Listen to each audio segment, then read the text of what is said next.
Good morning. Today's Monday, October 6, 2014. This is Dan McElwee, CFP, bringing you Ventura Wealth Management's weekly economic newsletter, The Profit Margin. We begin with our statistic of the week. While economists will argue that the recession is long over, the majority of business owners would disagree.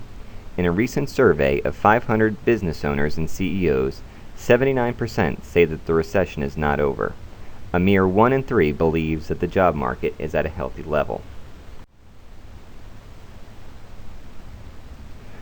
Our global perspective shows that the European Central Bank provided details for its asset-backed purchase program last week.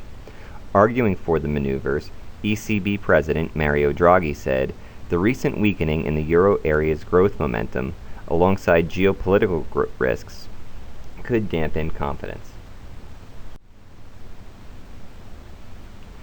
In our chart of the week, we see that payrolls expand.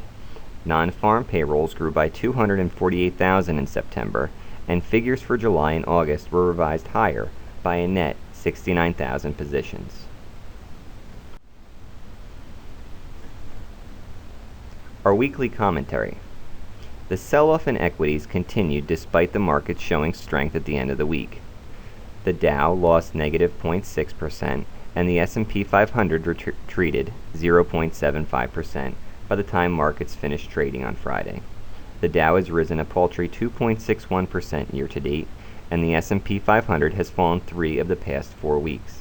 The Russell 2000, a small-cap index, officially entered correction territory. As investors left riskier assets, they pushed down the yield on the 10-year Treasury. It currently stands at 2.44%. A variety of economic indicators point to further expansion in the U.S. Payrolls have continued to climb, and the unemployment rate has fallen to 5.9%. It should be noted that the labor force participation rate, recorded at 62.7%, is the lowest reading since February of 1978. And while the U.S. economy seems to be rooted in firm ground, weakness in international economies will undoubtedly influence corporate earnings at home. Roughly 1/3 of S&P 500 revenues come from overseas. The relative strength that the U.S. is showing against other major economies is causing a surge in the dollar.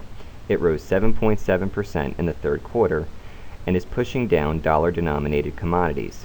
Gold dipped below $1,200 an ounce last week, and West Texas Intermediate oil contracts fell below $90. Investors across the globe are noting risks and a lack of real opportunity for investment outside of the U.S. that could make for an even stronger greenback and may pressure corporate America's earnings. There are a few major market moving events this week. On Wednesday, we'll have both the Federal Open Market Committee meeting minutes, and Alcoa will kick off earnings season. Thank you very much, and have a great week.